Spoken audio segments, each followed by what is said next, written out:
to the F-Pace SVR 575.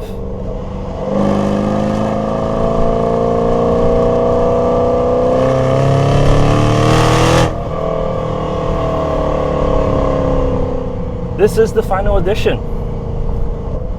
This is the last chapter in Jaguar's book of internal combustion engines. Because, well, this is what they're going to come up with next. We're not going to see any more of these vehicles. So this is really, really special. Not only does it have a 5-liter supercharged V8 under the hood that makes all the right noises, but it's dynamically a Jaguar. Just shift down a few.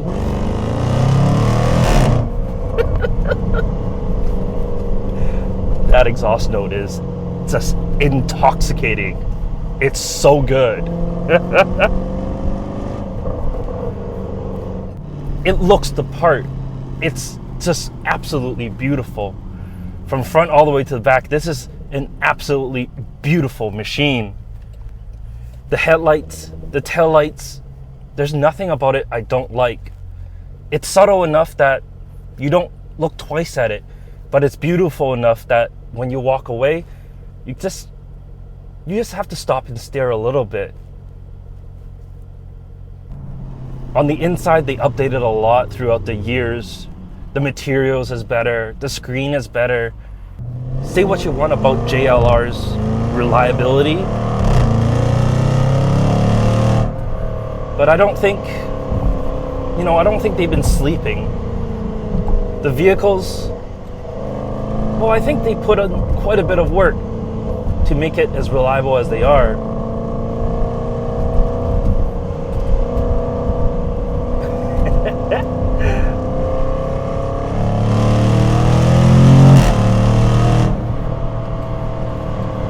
I mean, even the engine, sure, the supercharged V8 is nothing new.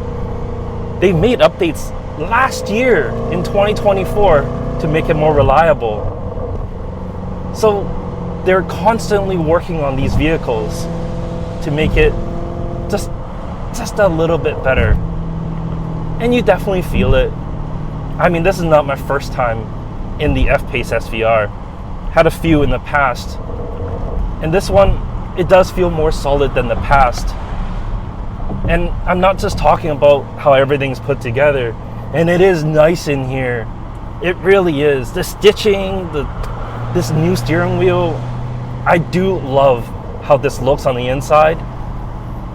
But I haven't had any problems with the vehicle in the entire week. I know it's only been a week, but this vehicle has almost 7,000 kilometers on it. It's not new.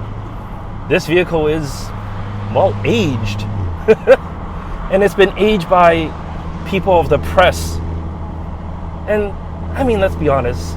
People of the press, they tend to drive it a lot harder than regular folk.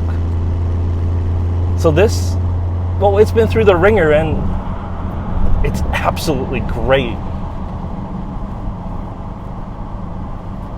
Like I said, it's sad because this is going to be the last Jaguar that I want to really own. An SUV body makes sense to me as a family man, and a 5-liter V8 makes a lot of sense because, well, in this new age of electrification, everything is fast. I mean, every car out there, well, not every car, but all these electric vehicles, they accelerate really, really quick. But none of them really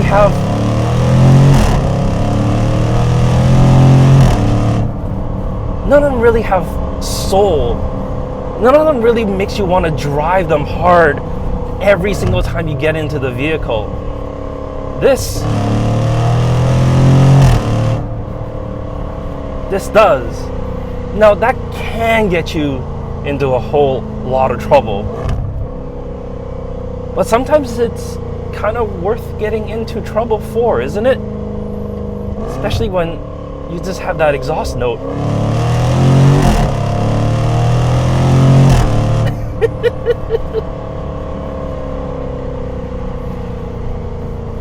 I am going to miss this car. I'm going to miss Jaguar as a whole. Now I get it. The brand hasn't been doing well, but it's not really their fault.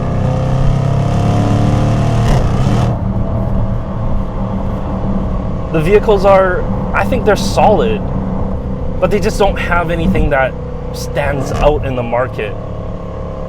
But this right now, in today, this stands out because you're not going to get anything else with a supercharged V8 or turbocharged V8 or even just a V8 in this kind of compact size of a vehicle. The only competitor to this was the GLC, and that's gone with a 4-cylinder. Sure, if you want something faster, you can get the X3.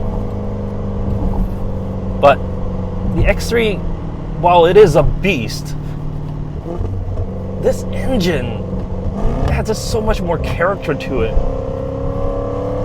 It just makes it that much more enjoyable. I mean, if you want like 1,000 horsepower, the X3 is going to be your best bet.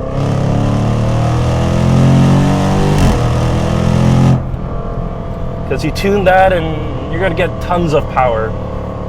But this, as it sits stock from factory, this is already just a joyous machine. And you don't have to drive like a lunatic. I mean, put it into drive, put it back into comfort. Everything kind of quiets down and you can drive it like a regular F-Pace.